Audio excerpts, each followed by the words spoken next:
Wala kasi tayo music, baka tayo may copyright. So, ito na lang po ang aking boses. So, yan po yung hike ko sa Kayapat Trilogy sa Nueva Vizcaya, or sabi ng mga tour guide, mas gusto nila itong makilala as Alang Salaksak Tripex. So, yan kung makikita nyo naman, sobrang ganda ng view. Parang kang nasa Bukidnon. Tapos, ang dami pang baka. As in, yung parang yung papunta dun sa third peak, isang malaking field full of cows. Yan. Sila na yung mga Mr. Right natin.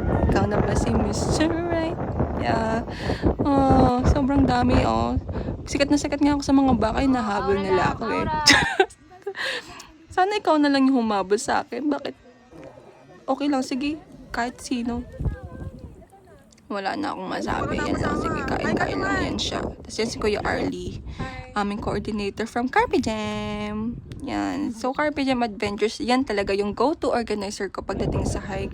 Sobrang trusted ko na sila. Yan si Kuya Season. Siya yung may idea nung dyan kami magpa-picture dun sa may bangin na yon.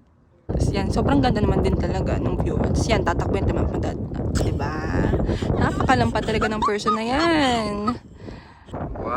Yan. It's my time. Tapos yan yung mga, di ko kalala yung mga yan. Pero nakita lang ako sa kanila. Mamamaya mag-Tyla Channel sila dyan. Channel. Yan sila ma'am, mga kasama ko yan sa hike. Solo joiner nga lang pala ako. Pero hindi ko naman na-feel na solo joiner. Sanay na lang din kasi ako na mag-solo. Yan, yung field na sinasabi ko na puro baka. Yan.